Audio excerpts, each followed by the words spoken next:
안녕하십니까. 바른 목소리 전국방송의 홍광철입니다.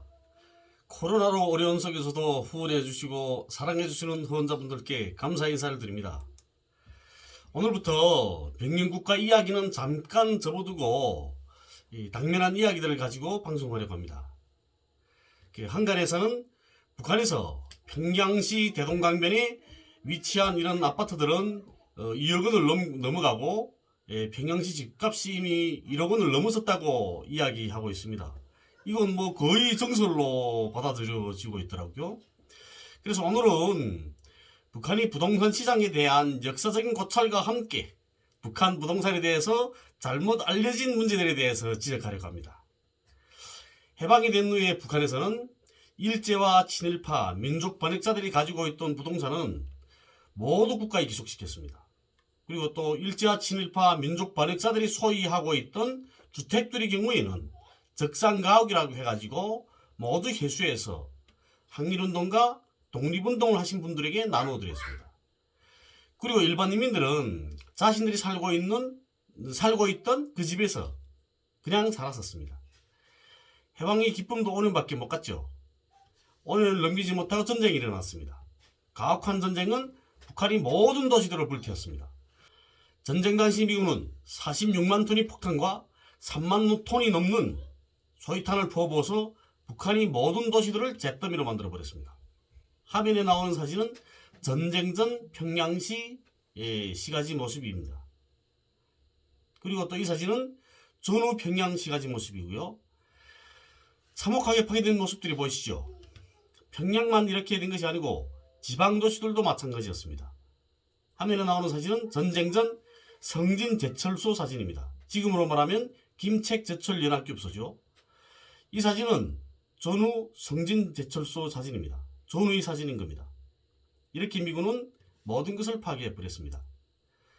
북한의 80%에 달하는 산업, 공공시설, 교통망을 파괴해버렸고 가옥의 절반 이상을 파괴시켜버렸습니다. 그러니 남아있는 시설물들조차도 온전할리 만무했던 겁니다. 이런 상황에서 소련과 동유럽 사회주의 국가들 그리고 중국 이런 나라들에서 북한 인민들과 함께 미군이 파괴한 도시와 마을들을 일떠세우기 시작했습니다. 중국인민지원군은 전쟁이 끝난 이후에도 그 중국으로 돌아가지 않고 북한에서 건설을 했습니다. 아파트, 집들을, 공장, 그다음 마을들 일떠세워졌죠. 그리고 또 살림집 건설에 필요한 이런 모든 자재들은 국내 생산한 거 가지고는 충족하지 못하니까 외국에서 들여와야 하는 그런 상황이었습니다. 그런 상황에서 개인들이 자기 힘으로 자기 집을 일떠세울 수 없었던 겁니다.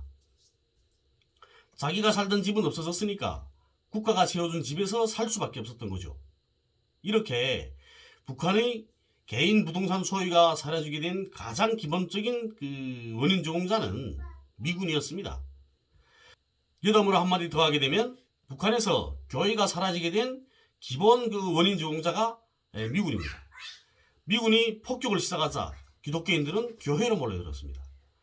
기독교 국가인 미국이 설마 하나님이 교회까지 파괴하겠나 이런 생각이었던 거죠. 그런데 기독교인들이 오판했던 겁니다.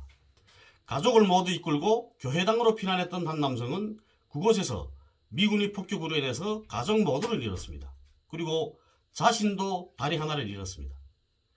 그런 피해를 입은 사람이 하나님을 믿을까요? 하나님을 믿지 않은 건 당연한 겁니다. 그리고 폐허가 된 땅에 살림집을 지을 자리도 모자라는데 자재도 모자라고? 그런데 기독교인들이 교회를 지어달라고 말할 수 있었을까요? 없었던 겁니다. 사람이 염치가 있는 거죠. 그나마 칠골교회 같은 그런 교회들이 살아남은 건 김일성 주석의 외할아버지가 세운 교회고 또 김일성 주석의 외견 친척들이 목사나 장로 같은 걸 했기 때문에 다시 세울 수 있었던 겁니다. 기독교 국가의 군대가 교회를 파괴해버렸는데 기독교인들이 교회를 세우겠다고 말할 수도 없었던 상황이었던 거죠.